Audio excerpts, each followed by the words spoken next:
He visto el transcurso de esta semana, cómo se ha ido desarrollando esto de la Semana Santa. Y yo me quedo totalmente sorprendido, hermanos, de ver cómo los tiempos han cambiado.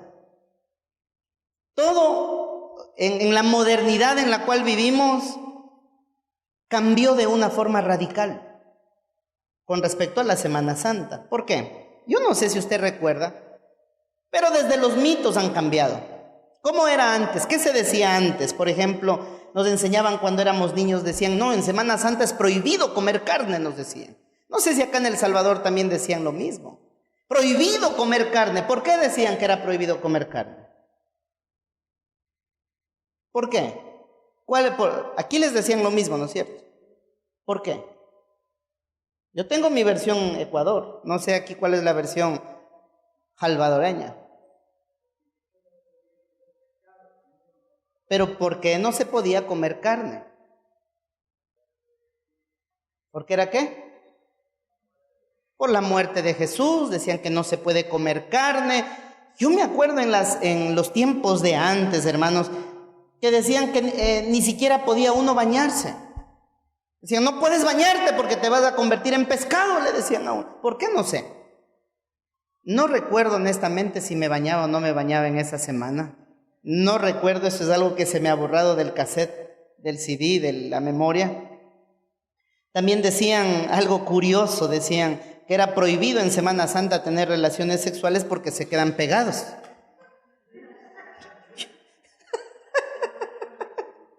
Eso es lo que decían antes, ¿no? Que era prohibido, decían. Pero a lo que yo voy, o sea, incluyendo estos mitos y todo lo que antes se hablaba, antes existía más devoción y más respeto a las cosas de Dios. ¿Cómo ha cambiado todo esto? Yo recuerdo que mi abuela y mi madre me enseñaban que en la Semana Santa, yo sé que son cosas extremistas, ¿no? Pero a lo que yo voy es que nos decían que era prohibido escuchar música, que no se podía ni siquiera hablar, no se podía gritar. Y qué curioso, porque yo recuerdo que en casa hablábamos así. Todo el día, toda la semana, hablábamos así bajito. Yo no sé por qué era esa situación. A nosotros como niños en ese tiempo no se nos permitía hacer bulla, no nos permitían ni jugar. Es que es Semana Santa, me decían, y no puedes estar jugando. Y le decía, ¿pero por qué? Me decían, es que los romanos cuando estaban crucificando a Jesús se pusieron a jugar con la ropa de Jesús. Era como le enseñaban a uno. Y uno, qué tentación, porque cuando uno le dicen, no juegues, de lo que más quiere hacer uno, jugar. Quiere agarrar los muñequitos, los carritos. Y es más, el Viernes Santo era un día, hermanos, de plena devoción. Yo me quedo sorprendido porque hoy los discípulos de Jesús, cristianos, como usted quiera llamarlo, han perdido esa pasión. Yo le aseguro que en este instante las iglesias católicas están topadas. O la procesión, ¿no? ¿Y el pueblo de Dios? En la playa. Es que es increíble. Yo recuerdo el Viernes Santo, me acuerdo a las 6 de la tarde. Decían, a las 6 de la tarde es cuando murió Cristo. Es lo que nos enseñaban. Y a esa hora todos encerrados, calladitos, por poco ni encendíamos la luz y solo me tenían con una velita, una candela, solo con eso. Y era curioso porque parecía que a propósito ese día había temblor como hoy hubo. Yo dije, gloria a Dios, el Señor está moviendo la tierra, a ver si los hermanitos llegan. Gloria a Dios que llegaron. Pero algo pasaba y uno decía, wow, y se generaba en el ambiente una expectativa y decíamos, o sea, le hacían en verdad uno tener esa devoción y esa devoción, ese respeto al sacrificio de Cristo. Hoy todo ha cambiado. Hoy la Semana Santa se ha convertido en libertad, vacaciones, aleluya, derroche. Es triste, pero es cierto. Tampoco me refiero a caer en los extremos, ¿no? Pero sí me voy a lo que la modernidad ha reemplazado: la devoción y el amor a Dios. Yo creo que a veces nos olvidamos de lo que Cristo hizo en la cruz, y a mucha gente les molesta las actividades de la iglesia en Semana Santa porque les interrumpe sus planes diarios. Les molesta a mucha gente esta situación de la Semana Santa cuando se llama a buscar el rostro de Dios. Eso es lamentable. Le hemos restado el sacrificio de Jesús en la cruz. Dice la palabra en Génesis 1:1, dice: en el principio creó Dios los cielos y la tierra, dice. Eso es lo que dice la palabra. Todo era perfecto, todo era abundante, todo era extraordinario. No había enfermedad, no había dolor, no había crisis, no había vejez. Adán y Eva vivían en la misma presencia de Dios, caminaban a la par del Creador. Adán y Eva están en medio de un ambiente perfecto, único, saludable, sin contaminación. No había el mal, no existía lo malo en la cabeza, en la mente, en el corazón de ellos. Sucede algo, Génesis 2 del 15 en adelante. Tomó pues Jehová Dios al hombre y lo puso en el huerto de Edén para que lo labrara y lo guardase. Lo puso a trabajar. Le dijo a Adán: manos al arado, es tiempo de trabajar. Lo bendijo con el trabajo. 16.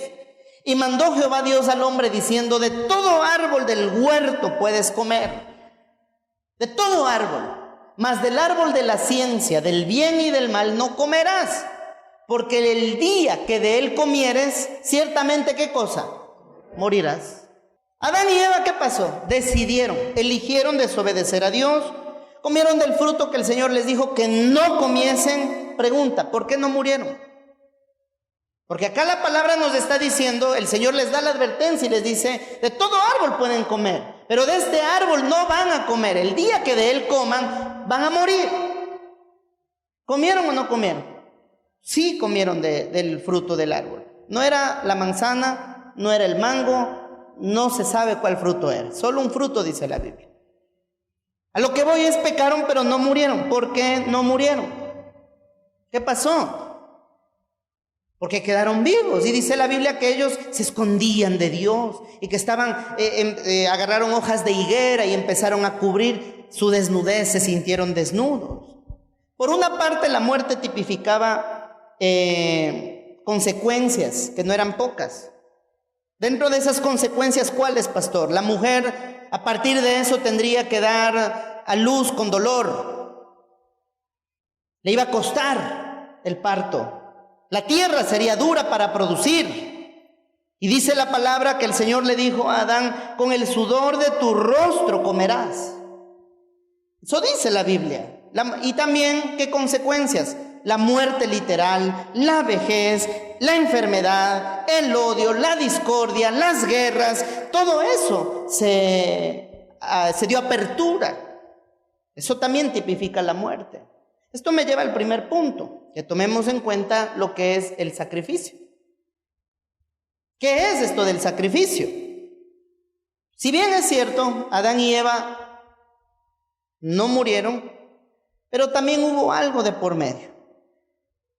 El Señor tuvo que matar un animal. Génesis 3:21 nos narra esto y dice: y Jehová Dios hizo al hombre y a su mujer túnicas de pieles y los vistió. ¿De qué tipo de pieles estamos hablando? Ay, pastor, habría telas finas, telas celestiales, telas de gloria, telas de luz. No, hombre. El Señor tuvo que matar animales. Hubo un sacrificio, tuvo que degollar un animal. Hubo derramamiento de sangre. El sacrificio de un inocente, de un animal inocente. ¿Para qué? Un precio de sangre para que ellos no murieran. Con esto de la sangre serviría para cubrir el pecado de ellos. Diga conmigo: cubrir el pecado. Muy bien, una vez más: cubrir el pecado. Pregunta: ¿por qué la sangre? ¿Por qué tenía que ser sangre? ¿Por qué tuvo que haber sangre? ¿Se han puesto a preguntar por qué Dios creó la sangre? ¿Se han hecho esta pregunta? No creo. ¿Por qué el Señor nos creó con sangre? Si ¿Estará en la capacidad de Dios el habernos creado sin sangre? Sí, el Señor pudo habernos creado sin sangre. Sin embargo, el Señor nos ha creado con sangre, con venas. La sangre, hermanos, es fundamental en nuestro ser. La sangre, sin la sangre no podríamos vivir. La sangre tipifica dos cosas. En primer lugar, tipifica vida y también muerte. Eso tipifica la sangre. ¿Vida por qué? Porque la sangre viaja por todo el cuerpo. La sangre está compuesta de glóbulos rojos, glóbulos blancos, plaquetas, ¿verdad, mijo? Plaquetas, lleva el oxígeno a todo el cuerpo. Por eso es cuando una persona fallece, la sangre ya no está recorriendo el cuerpo. Como ya no hay oxígeno, ya la sangre no recorre las arterias, entonces la piel se vuelve pálida. Y la sangre, cuando me refiero que lleva oxígeno, es nuestro refrigerador interno. Obviamente con todos los órganos del cuerpo. El momento que deja de funcionar, estamos muertos. El cuerpo está pálido, inerte y hasta apesta. Hasta huele mal, aún cuando es un muerto fresco, de 1 hora, 2 horas, 3 horas, y apesta. Empieza a oler muy mal. Entonces, inclusive tenemos un motor que bombea la sangre que se llama corazón, que está bombeando la sangre. Yo recuerdo, tuve la bendición, digo yo, no soy asquiento, por eso digo, tuve la bendición de ver una autopsia. Yo creo que eso es algo que no es algo que todo el mundo lo ve. Pero yo lo vi en persona, un cadáver fresco, un muerto fresco de la noche anterior, y lo vi. Y aun cuando era fresco, olía súper mal. Y el doctor, ¿cómo se llama? El forense, gracias, mi hijo. El médico de los muertos. El forense empieza a abrir el cadáver y le empiezan a sacar todo, le sacaron el corazón, le empiezan a mirar. El forense tenía en las manos el corazón humano y le daba las vueltas, hicieron un par de cortes, decían, murió por esta forma, y de ahí le sacaban los pulmones y tenía los pulmones en las manos.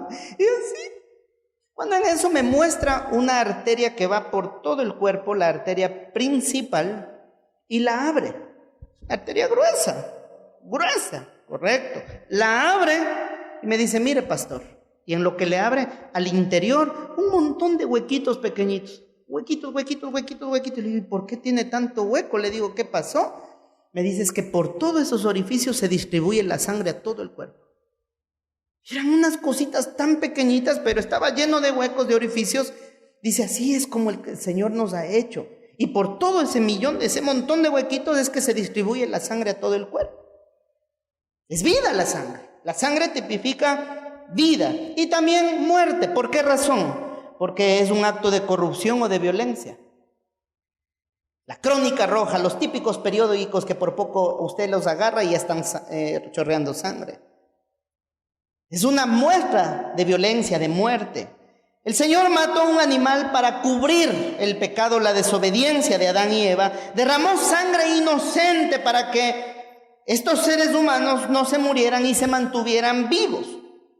La humanidad se multiplicó, crecieron, se multiplicaron, se reprodujeron. La tierra fue llena de seres humanos. Humanos imperfectos, carnales, humanos con errores, con equivocaciones. La humanidad se volvió a pervertir. Caín mató a Abel.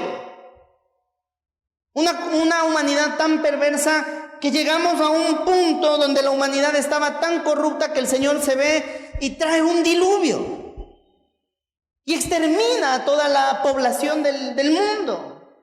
El único que se salvó fue Noé, su esposa, sus hijos y las nueras, los únicos que decidieron entrar al arca. Los demás se quedaron fuera, se murieron. Y con esto dice la palabra, o nos muestra la palabra, que con toda esta nueva generación de humanos se implementan los sacrificios. Hubo sacrificios con el modelo de Dios desde el huerto del Edén. Sacrificios donde al pecar tenían que sacrificar animales para cubrir su pecado delante de Dios. Por favor, diga una vez más conmigo, cubrir el pecado. levantaban altares. ¿Cuáles eran los primeros altares que levantaban?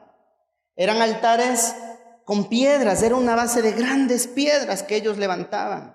Sobre estas piedras, imagínense levantar un altar con tanta piedra. Eran altares que si por A o B razón las familias se movían de un lado a otro, no podían llevar esas piedras. Encima de este altar colocaban madera, degollaban al cordero, degollaban al animal, regaban la sangre por todo el altar, colocaban el animal y lo prendían fuego, y así era como hacían los sacrificios para, ¿qué les dije? ¿Para qué? Para cubrir su pecado. ¿Ok? Después cambia el modelo, y en el tabernáculo, dentro del pueblo de Israel, cambia el modelo. ¿Por qué? Porque los sacrificios ya se hacían en el tabernáculo. El tabernáculo en el tiempo de Moisés, el pueblo, todos los que pecaban, llevaban animales al tabernáculo. Los sacerdotes eran los encargados de realizar el sacrificio. De igual forma, la sangre, el animal, lo degollaban, la sangre, el animal, y lo quemaban. Tenían que ser animales sin mancha, sin defecto, animales hasta cierto punto sin ninguna malformación, para poder realizar el sacrificio. Intactos, correcto, mija, intactos. Sí, nos podríamos imaginar cuántos animales se habrán matado por persona. Si en ese tiempo por el pecado que se cometía se tenía que hacer un sacrificio. Yo no sé si viviéramos en ese modelo, ¿cuántos animales usted hubiera matado en esta semana? Ahí, pastor, ya no hubiera ni chuchos en la calle, pastor, ni perros hubiera en la calle. Todo ese modelo cambia cuando viene Jesús. Viene Jesucristo y menciona la palabra en Juan 1:29. Dice, el siguiente día vio Juan a Jesús que venía a él, y viene esta declaración de Juan el Bautista, el último de los profetas, y dice, he aquí, ¿qué cosa? El Cordero de Dios. Ese animalito del Antiguo Testamento, ese animalito que el Señor sacrificó en el huerto del Edén para cubrir el pecado de Adán y Eva, ahora viene Jesús en representación de ese cordero perfecto, sin mancha, sin defecto, sin malformación. Yo me quedo sorprendido porque nuestro Señor Jesucristo, para ir a la cruz, tuvo que llevar un cuerpo literal. Recuerde que la unción está en el cuerpo, y Él tuvo que haber cuidado su cuerpo de una forma tan extraordinaria. Tuvo que ir Jesús a la cruz con 0 colesterol, 0 triglicéridos, tuvo que ir limpia la sangre. Porque Él tipificaba el Cordero de Dios. Dice acá que cubre el pecado del mundo. ¿O qué dice ahí? Que quita el pecado. Diga conmigo, por favor, cubrir el pecado. Ahora diga conmigo, quitar el pecado. ¿Será lo mismo? No es lo mismo. Una cosa es cubrir el pecado, y otra cosa es quitar el pecado. Es diferente. En el Antiguo Testamento solo se hacían sacrificios para cubrir sus pecados. Pero el propósito de que Jesús fue a la cruz y derramó su sangre fue para quitar, para perdonar nuestros pecados. ¿Cómo perdonó nuestros pecados? Fue a la cruz. El versículo 34 dice Juan, yo le vi y he dado testimonio de que este es el Hijo de Dios, este Cordero. Y también quiero leerle Juan 10:17, dice, por eso me ama el Padre, porque yo pongo mi vida para volverla a tomar, dice el Señor Jesús. Y el 18, nadie me la quita, sino que yo de mí mismo la pongo. Jesús está diciendo, yo vengo a dar mi vida por voluntad propia. Tengo poder para ponerla y tengo poder para volver a tomar. Este mandamiento recibí de mi Padre. Vine a morir por ustedes. Va a la cruz del Señor Jesús. Isaías 52:14, la versión Dios habla hoy. Desde la primera vez que lo leí siempre fue algo que me puso los pelos de punta. Yo creo que esto es algo que nos hemos olvidado en los tiempos actuales. Por eso es que lastimosamente, el cristianismo de hoy es tan light. El cristianismo de hoy es tan flojo, el cristianismo de hoy es tan aguado, el cristianismo de hoy es tan emocional, porque no entendemos este sacrificio. Por eso es que dentro de la iglesia, del pueblo de Dios, de la iglesia de Jesús, como no entendemos este punto, es que somos tan superficiales, una inestabilidad, una inconstancia tan grande, porque no hemos visto esto con un enfoque correcto. Esta versión me sorprende porque dice: así como muchos se asombraron de él, al ver su semblante tan desfigurado que había perdido toda apariencia humana. La noche anterior en que el Señor Jesús iba a la cruz, una noche de agonía para nuestro Señor. Una noche donde Él estaba desesperado, angustiado y decía: Padre, si es posible que pase de mí esta copa. ¿Acaso no habrá otra posibilidad o otra forma de que el mundo alcance la salvación, Señor? ¿Habrá otra forma? ¿Habrá otro método? Y viene y el Señor en ese instante se enfoca nuevamente y dice: pero que no se haga mi voluntad, sino que se haga la tuya. ¿Por qué el Señor estaba en ese punto? No solamente por el hecho de que Él sabía que iba a morir, sino también por la forma en cómo Él iba a morir. Yo me pregunto, ¿cómo te pusieras tú si supieras que esta noche te vas a morir? ¿Qué pasaría por tu cabeza? ¿Qué pasaría contigo, Brian, si supieras que esta noche te vas a morir, mijo? Digamos que ahorita son 7:30 de la noche y sabes que a las 8 en punto tú vas a morir.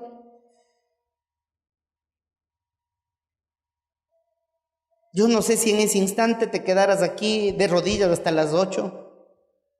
No sé si fueras a despedirte de mamá o de papá, o vamos por las últimas pupusitas, o al último partidito de fútbol, un partido de 10 minutos. No sé, mijo, último gol gana, no sé. Y también la forma. ¿Cómo nos sintiéramos si supiéramos la forma en cómo vamos a morir? Jesús eso lo sabía y fue a la cruz, golpeado, escupido, apedreado, al punto de que su semblante estuvo desfigurado. ¿Se imaginan esto al llegar esa parte de las personas que estuvieron presentes en la crucifixión? 2 malhechores a la par de Jesús y ver uno en el centro desfigurado que ni siquiera tenía apariencia humana. Su rostro ni siquiera tenía la apariencia de un ser humano. Ay, pastor, y lo que muestra la pasión de Cristo no le parece cruel. Lo de la pasión de Cristo es un chiste en comparación a lo que sucedió en la realidad. Nos olvidamos de la cruz. ¿Por qué? Por 2 razones. Porque o leemos esto y nos olvidamos rápido, y porque no lo hemos visto. No hemos pasado como vivieron en aquel tiempo. No pasamos eso. Pero le aseguro que no fue nada agradable. Fue un acto cruel, jamás antes visto. La violencia y la corrupción de toda la humanidad recaía sobre Jesús. La enfermedad de toda la humanidad estaba sobre nuestro Señor. El pecado de la humanidad estaba sobre Cristo ese día en la cruz.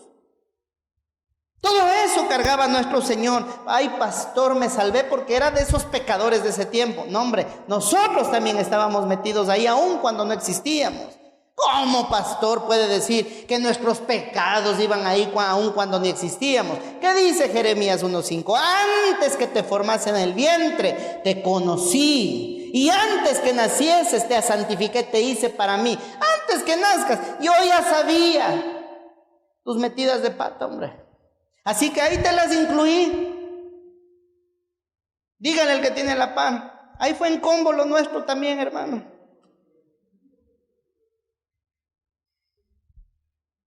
Jesús murió en la cruz para abrirnos la puerta a la salvación y para perdonar nuestros pecados. Diga conmigo, por favor, pecado.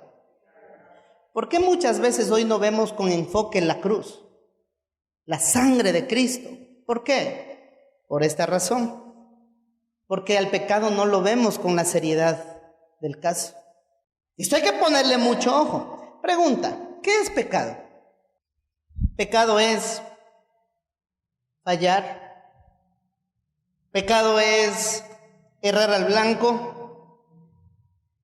Pecado es traspasar los límites puestos por Dios. Pecado es desviarse del camino. ¿Qué es el pecado? El pecado es actuar infielmente. ¿Qué es el pecado, pastor? Traicionar a Dios. Pecado es perjudicar al prójimo. El punto es que con malicia se perjudica al prójimo, y otra cosa es que muchas veces nos hacemos las víctimas y creemos que nos perjudican. Eso es diferente. ¿Qué es pecado, pastor? Desobedecer. ¿Qué es pecado? Torcer. ¿Qué es pecado? Pervertir. ¿Qué es pecado? Decir a lo malo bueno y a lo bueno malo. ¿Qué es pecado? Rebelarse contra Dios y sus mandamientos. Eso es pecado. El pecado es un tema muy serio en la relación Dios y ser humano. ¿Dónde comienza el pecado? ¿Dónde comienza el pecado? ¿Sabe dónde? Comienza con la desobediencia. Desde la intención del corazón, desde un pensamiento. Y ahí puede comenzar el pecado, y si alguien es desobediente, tarde o temprano va a actuar locamente, sin razón y sin miedo a las consecuencias. Si somos parte de esto, entonces llegamos a un punto de sometimiento, de esclavitud al pecado, esclavos a lo malo, esclavos a lo corrupto, presos de tormentos, de dolor, de trauma, de desorden y tinieblas. Me sorprende cuando la Biblia dice: en el principio creó Dios los cielos y la tierra. Y en el versículo 2 dice: y la tierra estaba desordenada, vacía, en tinieblas. Y había un abismo, dice la Biblia, y el Espíritu se paseaba sobre la faz del abismo. Pastores, entonces Dios creó algo desordenado y vacío. Nunca crea Dios algo desordenado y vacío. Entre Génesis 1:1 y Génesis 1:2 hay muchos años, miles de años de diferencia. Y es en ese proceso donde fue expulsado Lucero del cielo, junto a todos los ángeles caídos, y vinieron a destruir lo que Dios hizo. Y la tierra estaba desordenada, vacía y en tinieblas. Entonces, si abrimos las puertas al pecado, hay desorden, hay vacíos, hay tinieblas, y la naturaleza del pecado es engañosa. ¿Por qué razón? ¿Cuántas veces nos dijimos a nosotros mismos: híjole, es que lo que hice o tal situación, no pensé que era tan grave? No pensé que era tan fatal. Pero es que solo nos damos cuenta de aquello solo hasta que saboreamos amargamente las consecuencias. Solo es hasta ahí. El pecado destruye la confianza. El pecado bloquea la comunión con Dios, produce vergüenza, aísla a la persona. Con el pecado cambia radicalmente la actitud de una persona, el comportamiento de la misma, y pierde la capacidad para tomar decisiones sensatas, pierde esa capacidad para tomar decisiones con sabiduría. Se nubla el entendimiento. El pecado trae consecuencias para ti, para la familia, para nuestros hijos, para las generaciones. ¿Qué pasó con Jonás? ¿Qué le dijo el Señor? Jonás, profeta. O sea, este no era cualquiera. Profeta era. Jonás, voy a destruir Nínive. Levántate y ve a Nínive y anuncia que voy a destruir la tierra, voy a destruirlos. Entonces diles que cambien su actitud. Ve y predica. Como Jonás andaba resentido, agarra a Jonás en su propio criterio, en su propia prudencia, levanta el trasero y se va para Tarsis. Nínive, 800 kilómetros de distancia desde el puerto de Jope donde él estaba. Agarra, paga pasaje, óigame esto, paga pasaje para desobedecer a Dios. Y se va para Tarsis, a más de 3,000 kilómetros. Es decir, estaba a más de 3.000 kilómetros de desobediencia a Dios.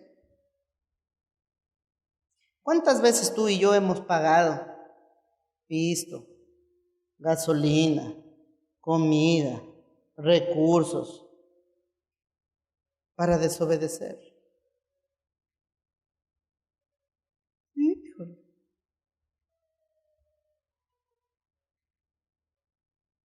Como él se va, dice la palabra que él estaba descansando en su crucero, en un barco, en un bote. Bien dormido este. Cuando alguien anda lejos de la voluntad de Dios, huye de Dios, ya no va a extrañar obedecer a Dios.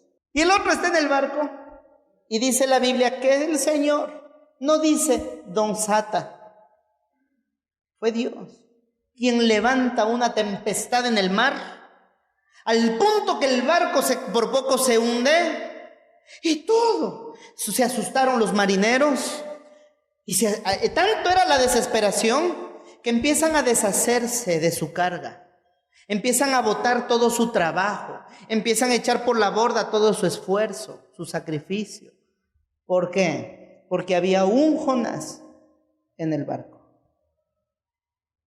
Si tu barco, llamado hogar, a veces finanzas, o en el medio que tú te desenvuelves está en crisis, en medio de una tormenta, también hay que preguntarnos, ¿qué Jonás está en mi casa?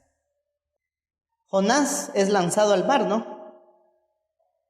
Lo lanzan al mar, es tragado por un gran pez, no una ballena, un gran pez. ¿Y sabe qué? Y es vomitado. 3 días pasó en el vientre del pez, con olor a pescado, nada comparado al puerto de la Unión, a pescado,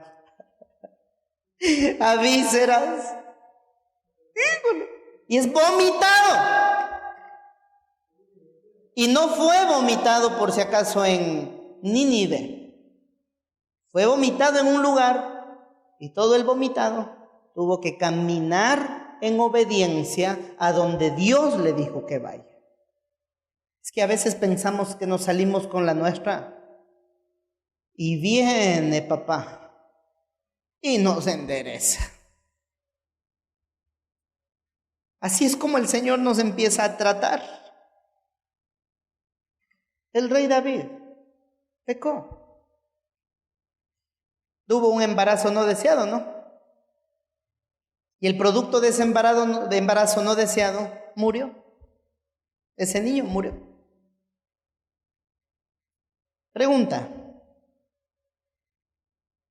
¿cuántas cosas han muerto en ti y en mí por el pecado? ¿Cuántas cosas han muerto en nosotros por el pecado? Sueños, anhelos, metas. Por el pecado se murió la confianza, el amor, se abrió la puerta a la duda, al rechazo, al temor. Por abrir las puertas al pecado caímos en vergüenza, la reputación muchas veces se ha ido por los suelos. ¿No ve que el olor a vómito no se quita fácilmente?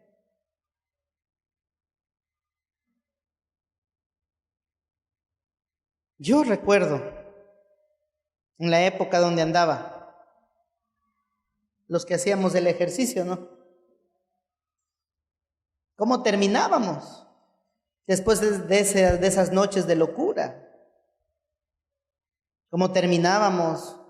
A veces sin razón nos volvíamos los payasos de donde estábamos, porque éramos unos monos payasos y nosotros creíamos que éramos el alma de la fiesta. Si hoy lo vemos en verdad al pasado por un momento, nos vamos a dar cuenta que estábamos haciendo el ridículo.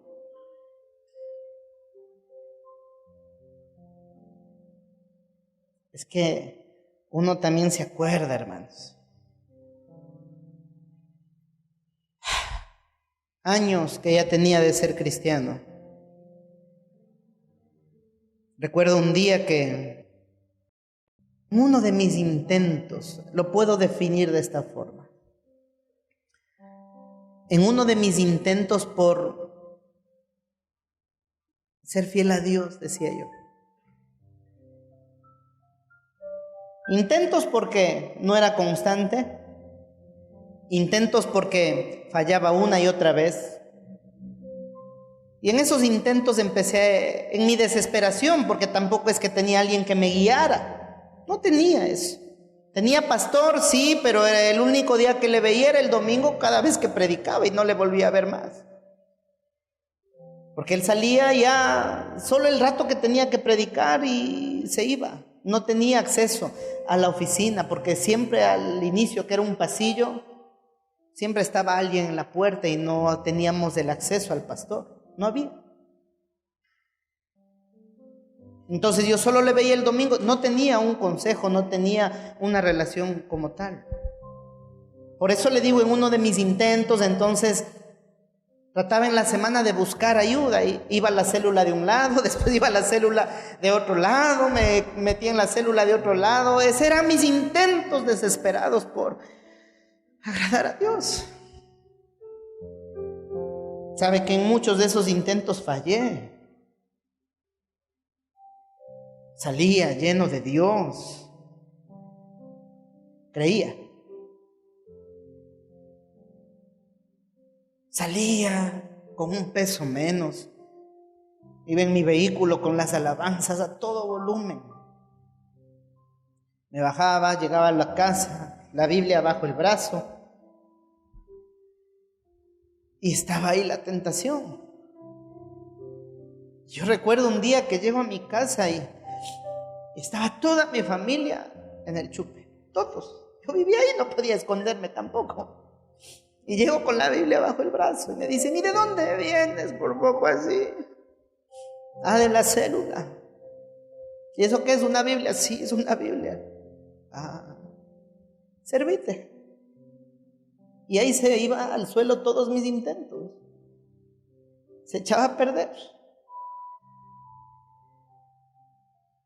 Y era esa lucha interna entre agradar a Dios y el pecado, porque es rico.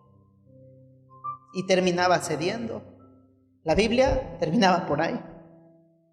Otra vez a guardarse, que se vuelva a empolvar, hasta que algo me sintiera limpio para regresar a la iglesia. Recuerdo en esas noches o en esos intentos terminaba como en el drama, creo yo. Terminaba otra vez. Y algo que recuerdo ahora es que en medio de mi locura, cuando ya tenía el licor en la cabeza, cuando ya estaba de mono payaso, gritaba y levantaba con tanto orgullo la copa, el vaso de licor y decía, ¡salud! Uno grita de mono payaso, ¿no? ¿Y qué quieren los enfermos? Y todos gritaban, ¡salud! Vamos todos, para arriba, para abajo, para el centro y para adentro. Y con tanto orgullo, digo, hoy decía, gritaba y decía, ¡que viva la recaída! Decía yo. Señor mi Dios, ¿cómo no me partió un rayo? ¡Que viva la recaída y dele! Y otra vez en lo más asqueroso. Hemos caído en vergüenza. La reputación por los suelos. Recuerdo en esos intentos, porque uno se justifica, ¿no?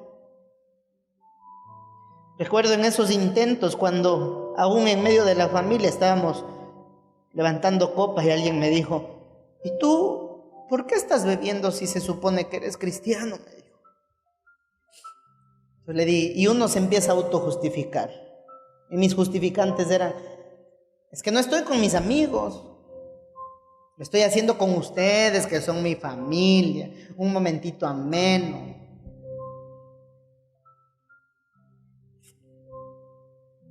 Siempre uno trata de tapar su pecado. Por eso es que terminamos muchas veces llenos de culpa, cargo de conciencia, dolor, pesos innecesarios sobre los hombros. Y ahí es cuando decimos: fallé como padre, como madre, como hijo, como esposo, como esposa. En medio del pecado, ¿cuántas veces la gente se pregunta en su sano juicio o en sus cabales sin necesidad de estar embriagado? ¿Cuántas veces la gente termina preguntándose: maté, ¿por qué lo hice? Violé, robé, asesiné. ¿Cuántas veces nos encontramos diciendo: es que una y otra vez le prometo, Señor, nunca más? Y lo vuelvo a hacer, pastor. Pues para eso vino Jesús. Y este Viernes Santo, algo que con mucha inquietud desde hoy de la madrugada, hermanos, porque el mensaje era otro. El mensaje era otro, hermanos, y hoy desde muy madrugada el Señor me inquietó y no me dejó en paz hasta que logré armar esto. Y lo que vengo a decirte es que vuelvas a la cruz. Que vuelvas a entender que esa sangre no se derramó por un animal. Fue por ti, por mí. Fue la sangre del Hijo unigénito. Esto Jesús sabía que por nuestra cuenta propia no íbamos a poder. ¿Cuántas veces, repito, me encontré en ese intento de voy a cambiar? Mentira, por uno mismo no puede. Eso es falso. Por eso Jesús vino, porque es el Cordero que quita el pecado del mundo. Porque nosotros en nuestras fuerzas solo vamos a intentar cubrir el pecado. Así hizo Adán y Eva y se cubrieron con hojitas de higuera. Y la higuera siempre tipificará apariencia. Y esto me fascina porque aquí está Dios y su plan de restauración. ¿Qué es restaurar? Restaurar es arreglar los daños que ha sufrido una obra de arte. Dígale al que tiene a la par: tú eres una obra de arte, hermano. ¿Qué es restaurar? Volver a una persona al diseño original.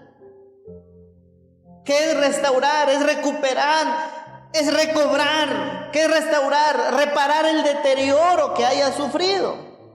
¿Qué es restaurar? Recuperar, recobrar, componer, restablecer, reparar, arreglar algo. Eso es restaurar. Te invito que por un momentito pienses y te mires a ti mismo 10 añitos antes. Puedes mirarte 10 años atrás por un momento, porque hoy la gente dice algo distinto a lo que decían de nosotros hace 10 años. ¿O no? Porque hoy te dicen el pastor Ricardo. ¿Y hace 10 años?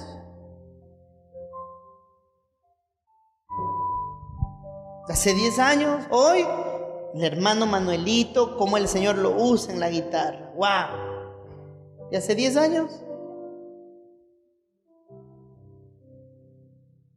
Eso, hermanos, no tenemos que olvidarnos. Y Dios restauró a Adán y Eva aún en medio de su error.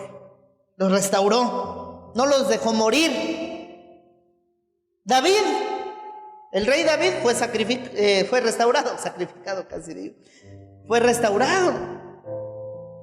Aún con Betsabé, aún cuando pecaron, fallece Urías, el esposo de Betsabé, y se convierten en un matrimonio restaurado. Y de ese matrimonio restaurado nace Salomón. ¡Wow! Salomón. Sin la restauración, hermanos, el pecado nos extermina. Sin la restauración, estamos llenos de orgullo, de soberbia, de altivez, de codicia, de avaricia. Sin la restauración, sin el sacrificio de la cruz, hermanos, vamos a vivir sin paz y con plena condenación. Lo que quiero decirte es que Dios nos ama mucho y Él está muy interesado en corregirnos. Corregir nuestros pensamientos, corregir nuestras actitudes, corregir nuestros gestos, corregir nuestras palabras, corregir nuestras quejas, corregir porque a veces pensamos que el mundo gira solo a nuestro alrededor y nos olvidamos de lo que el Señor nos llama a hacer. El Señor quiere corregirnos, pero ¿sabes qué? Antes de corregirnos, antes de llevar la vida que hoy llevamos, se derramó sangre. Se derramó sangre. Me encanta, versículo muy conocido, Juan 3:16. Porque de tal manera amó Dios al mundo, que ha dado a su Hijo unigénito. Tú y yo, sí, somos hijos de Dios, somos adoptados por el Señor como hijos de Dios.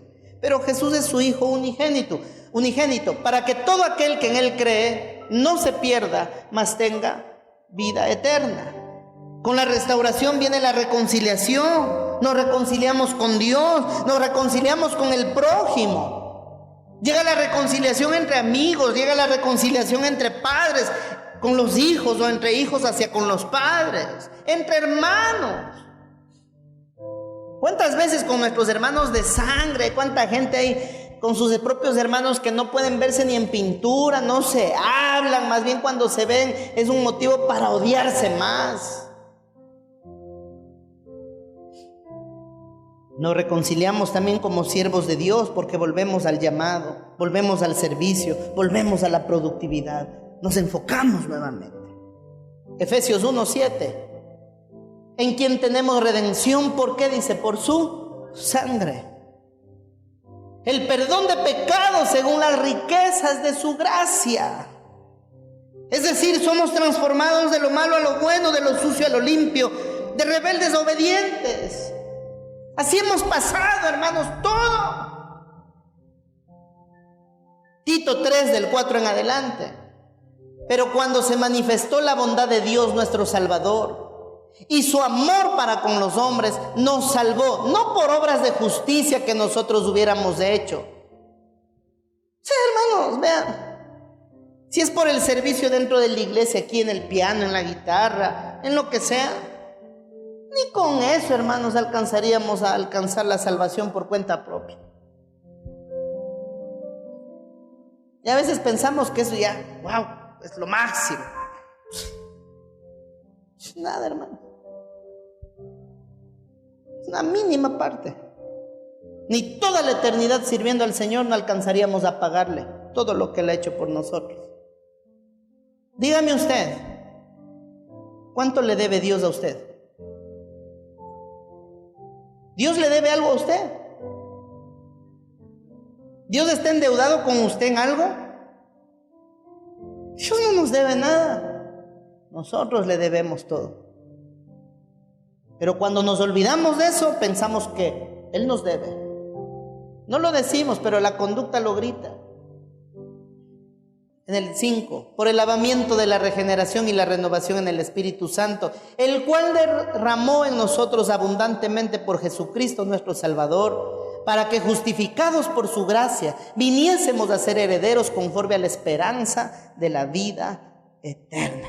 La sangre de Jesús, el sacrificio, el haberse derramado, lo que se derramó en la cruz, nos redime, nos regenera, nos restaura. Nos libra de la esclavitud del pecado, pone fin a una vida desgraciada y tormentosa y trae una vida de bendición y abundancia. Se lleva nuestras iniquidades, cancela, anula, borra todos los asuntos que teníamos pendientes con el Señor. Por medio de la cruz, del sacrificio en la cruz, de Cristo en la cruz, hallamos cura, hallamos alivio, refugio, salud, paz, amor, salvación.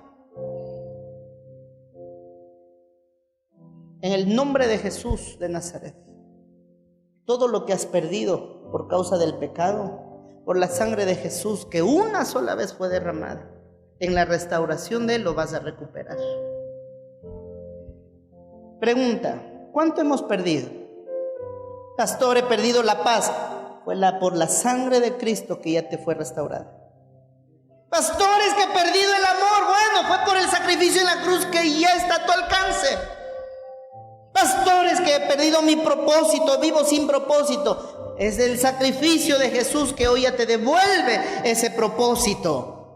Es que mi familia la perdí, pastor. Ahí está en la restauración, la unidad familiar. ¿Cuánto has perdido? Tu salud. Pues en Cristo la vamos recobrando. Así es la restauración. Es que mi economía se hizo pedazos, pastor.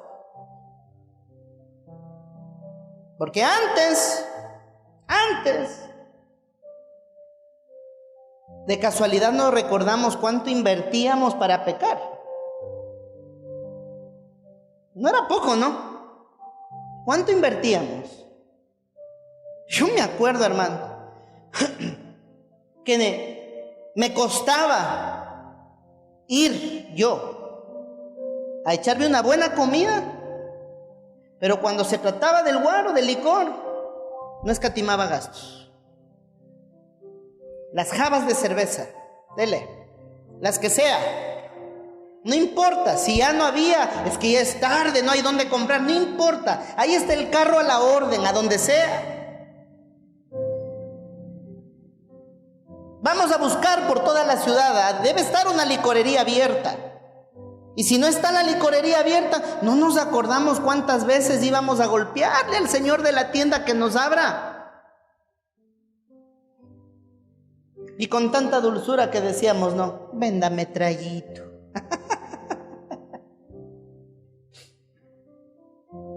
Eso hay que pensar. Pero venimos a Cristo y nos cuesta diezmar y ofrendar. Venimos a Cristo y hasta el vehículo le ponemos condiciones al Señor. Tantos años sirviendo al mundo. Y después del servicio en la iglesia, ¿cómo nos duele la cara, las manos, el corazón por un privilegio?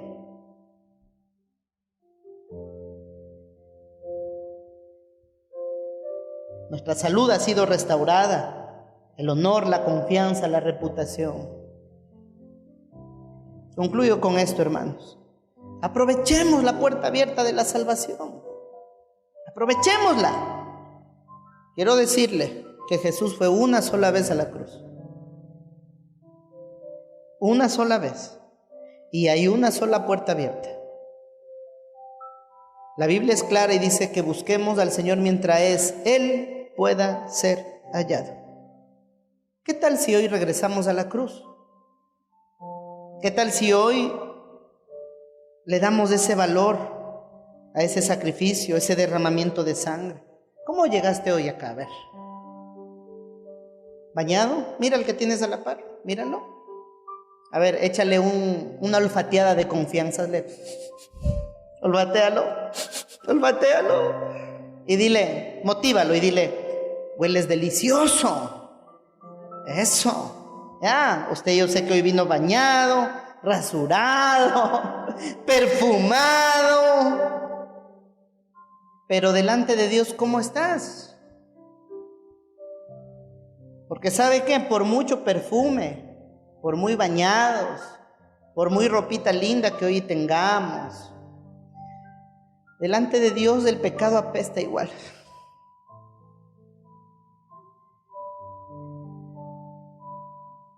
El pecado apesta. Cierro con esto. Primera de Juan 1 del 5 en adelante. Dice la palabra. Este es el mensaje que hemos oído de Él y os anunciamos. Dios es luz y no hay ningunas tinieblas en Él. Si decimos que tenemos comunión con Él y andamos en tinieblas, mentimos y no practicamos la verdad. Pero si andamos en luz como Él está en luz, tenemos comunión unos con otros y la sangre de Jesucristo, su Hijo, nos limpia de todo pecado. Si decimos que no tenemos pecado, nos engañamos a nosotros mismos y la verdad no está en nosotros. Si confesamos nuestros pecados, Él es fiel y justo para perdonar nuestros pecados y limpiarnos de toda maldad. ¿Cuál es el pecado que no se perdona? El que no se lo confiesa. Yo le invito en esta noche que con toda humildad con honestidad entre usted y Dios. Regresemos a la cruz, regresemos al sacrificio, regresemos y entendamos lo que es la sangre de Jesús.